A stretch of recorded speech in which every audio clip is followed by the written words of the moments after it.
കാട്ടാളൻ എന്നുള്ള സിനിമയിൽ എനിക്കും ഒരു ചെറിയ അവസരം കിട്ടിയിട്ടുണ്ട്. അപ്പോൾ ഞാനിത് ആദ്യം മുതലേ തുറന്ന് പറയാണ്, ഞാനൊരു സിനിമാക്കാരനല്ല, ഞാനൊരു അഭിനയക്കാരനല്ല, ഞാൻ അഭിനയിക്കാൻ ആഗ്രഹിച്ച് നടക്കുന്ന ആളൊന്നുമല്ല. ബട്ട് ഇതിൻ്റെ പ്രൊഡ്യൂസർ എല്ലാവർക്കും അറിയാം. അപ്പം മാർക്കോ എന്നുള്ള സിനിമ എല്ലാവരും കണ്ട് കാണും. എത്രത്തോളമാണ് മാർക്കോ എന്നുള്ള സിനിമ നമ്മൾ ഇഷ്ടപ്പെട്ടിരുന്നത് എന്നുള്ളത്. കാരണം അത് ഞാൻ ആരൊക്കെ എന്തൊക്കെ പറഞ്ഞാലും ഞങ്ങൾ അങ്ങനത്തെ വെട്ടും കുത്തും കത്തിക്കുത്ത് പടങ്ങൾ മാത്രം കാണുന്ന വ്യക്തികളാണ് ഞാൻ, അഫി. കാരണം പുഷ്പ, ദേവര, മാർക്കോ ഇതേപോലുള്ള ഫുള്ള് ഈ സ്മഗ്ലിങ് പരിപാടി, അങ്ങനത്തെ സംഭവം, അത് ഇത് വെട്ട് കത്തി കുത്ത് ഇങ്ങനത്തെ സംഭവങ്ങളാണ് നമ്മൾ കൂടുതൽ കാണുന്നത്. പക്ഷെ അതൊന്നും കണ്ട് ഇൻസ്പയർ ആവും ചെയ്യരുത് കേട്ടോ. അത് ഞാൻ കുട്ടികളോട് പറയുന്നത്.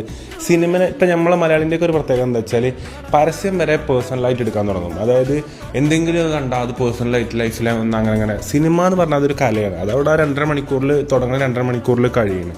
അങ്ങനെയാണ് കാണുന്നത്. ഇപ്പോൾ വ്ളോഗാണെങ്കിലും അതൊരു ടൈമിൽ കഴിയുന്ന 1 മണിക്കൂർ. ഒന്നും പേഴ്സണലായിട്ട് എടുക്കരുത്. നമ്മൾ കാണുക, അതിനുള്ള എൻ്റർടൈൻമെൻറ്റ് നമുക്ക് ചിരിക്കാൻ നമ്മൾ ചിരിക്കുക, നമ്മൾ കരയാണ്ട് നമ്മൾ കരയുക. അത് കഴിഞ്ഞ് നമ്മൾ ദൈനംദിന ജീവിതത്തിലേക്ക് കടക്കുക, ബുദ്ധിയോടെ നമ്മൾ ചിന്തിക്കുക. ഇനി നമ്മൾ ദൈനംദിന ജീവിതത്തിൽ ഇന്നിപ്പം ഒരു വെട്ടും കുത്തും ഞാൻ കണ്ടു, ഇന്ന് അത് കണ്ടതിൽ പ്രമാണിച്ച് ഇന്ന് സ്കൂളിൽ ഇറങ്ങുമ്പോൾ 4 ആളെ കൊന്നിട്ട് പോവുക എന്നല്ല ചിന്തിക്കേണ്ടത്. അതോടെ കണ്ടു, ആ എൻ്റർടൈൻമെൻറ്റ് കഴിഞ്ഞു, മാറ്റി വെക്കുക.